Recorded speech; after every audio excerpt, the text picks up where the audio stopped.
Lord of the Mysteries. Chapter 642. Killing 3 birds with 1 stone.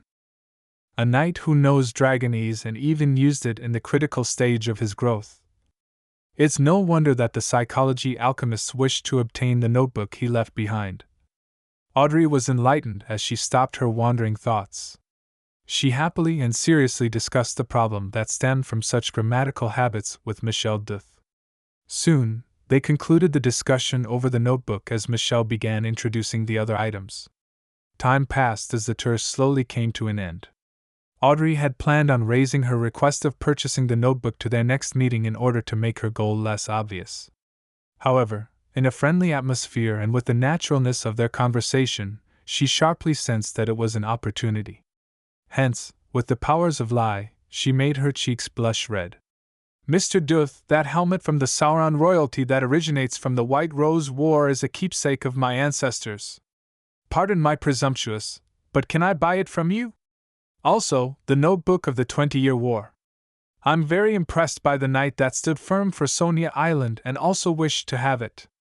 I know it's not a polite request, but I wish that you can understand how I feel. Of course, you have the right to decline. Her eyes moved as she obviously darted them around, partially deliberate and truthful to express her lack of confidence and embarrassment. Michel subconsciously moved his gaze away as he said with a hoarse and slow voice, I'm a collector. I won't sell my collection. His tone and the words he used aren't firm enough. In the intel I previously gathered, he's a gentleman who values his reputation greatly. Using cash to purchase his collection is probably unacceptable. The reason why the psychology alchemists didn't get someone else to complete the mission is firstly because I have a way of earning contribution points, and secondly, it probably took the associate professor's attitude towards such matters in mind. I have to change my approach. Before the visit, Audrey had already carefully decided of different tests according to the intel she received. After some thought, she changed topics. Mr. Duth, I heard that you're requesting Stone University to build an ancient relic research center? Yes, that has been my goal for the past few years. Michel looked at Audrey and answered frankly. Audrey smiled faintly and said, I'm very interested in the research in this area. I also feel a deep respect for you and hope to see your wish fulfilled. Well, I'm planning on donating £1,000, a nearby piece of land spanning 2,000 Aries 1, and a manor with rather good returns to the faculty you are from at Stone University. I hope to have a non-profit basic relic search and preservation foundation set up. I know it's not a lot, but I will drum up support from the ladies and gentlemen I know in order to get them to make a certain amount of contributions. Mr. Duth, I think you're the most professional relic collector and researcher I know. I'm wondering if you're willing to be the person in charge of this non-profit foundation? 2,000 areas of land near the university. That's worth about £6,000. Together with the manor and the cash, Miss Audrey would be donating nearly £10,000. With such a non-profit relic search and preservation foundation, the difficulties I would encounter to get my research grants approved would be drastically lowered. Michel paused for a few seconds before revealing a sincere smile. He bowed solemnly and said, My honorable lady, the importance you place on academia has left me touched. Its glow is enough to match your beauty and upbringing. I believe I have no reason to reject your invitation. I've already recorded the contents of the notebook. I will send it and the helmet to your residence tonight. Treat it as a gift from a sincere friend. Success! Audrey was delighted as she wished to praise herself. However, she appeared reserved and indifferent. She didn't do anything that was improper. It's my honor, she said earnestly. Although the 2 items were definitely not worth £10,000, it wouldn't result in any loss on her part. In her plans, this suggestion contained 3 important goals which yielded 3 returns. The first goal was naturally to obtain the item and complete the mission. She would then successfully obtain the hypnotist potion formula from the psychology alchemists. The second goal was to enhance her prestige, standing, and image via donating to academic research and the preservation of ancient relics. This was something most nobles and tycoons needed to do. Even if the donation wasn't today, Audrey would have to donate £3,000 or more to the various charitable organizations. Therefore, she believed that her father, Earl Hall, wouldn't stop her from doing this with a few of her properties. The third goal was that by having a foundation that focused on the search and preservation of ancient relics, it made it easier for her to come into contact with historical records or mysterious items of value. Audrey didn't need to personally do anything. All she needed to do was sit at home to receive items that might be beneficial to her.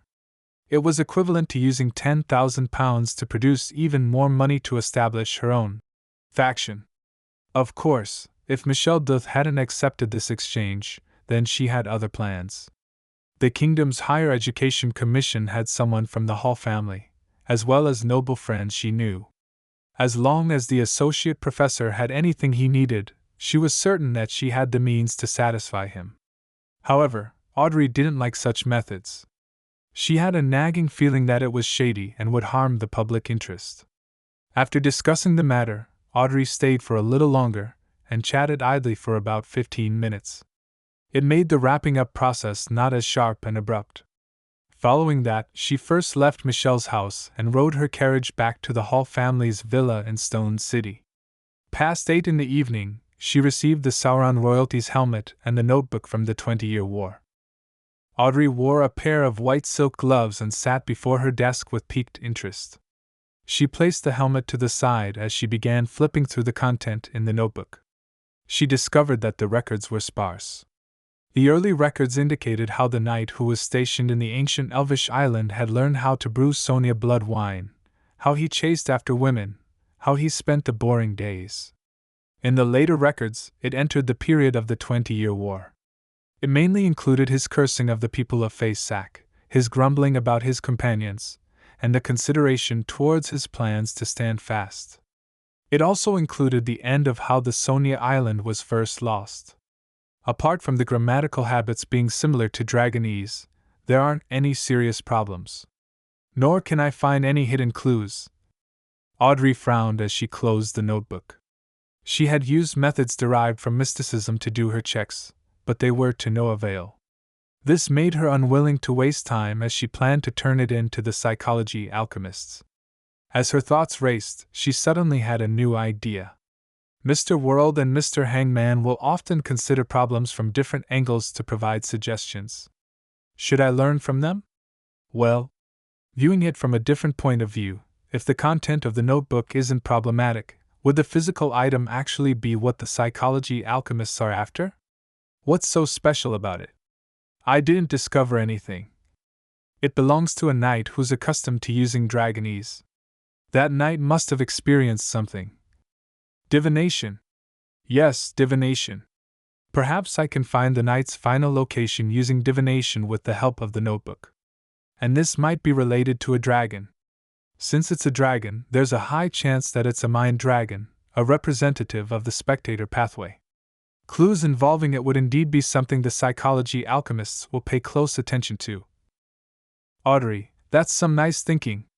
Audrey's eyes turned crystal clear as it seemed to hide a clear resplendence. She couldn't help but turn her head and looked at the golden retriever sitting by the side. Susie glanced at her owner and barked. Audrey, do you want me to praise you? No, there's no need.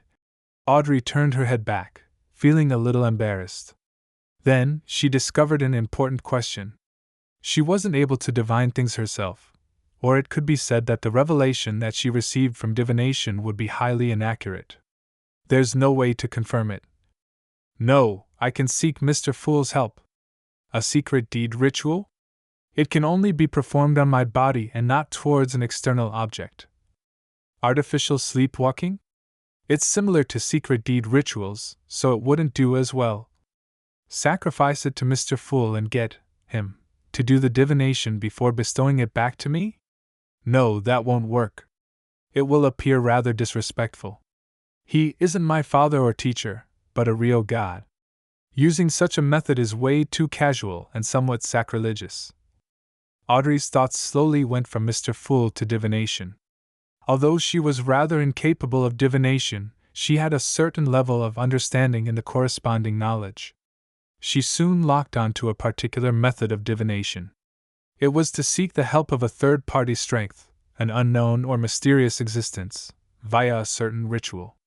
The most classic example of such a method was magic mirror divination. Yes, it's indeed very dangerous, but the danger stems from the possibility that the target is filled with malice or one that can cause a person to break down immediately. But I don't have such worries. I can seek Mr. Fool's help. Audrey blinked and held down her agitation as she said to the golden retriever, "Susie, guard the door outside.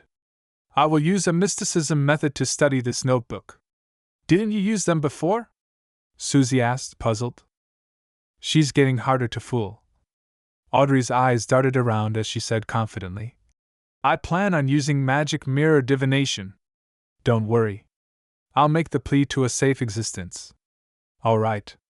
Susie determined that Audrey was speaking the truth. She took a few steps before turning around to exhort her. "Audrey, you need to be careful about being possessed by a mysterious existence." "I know," Audrey replied without feeling worried at all.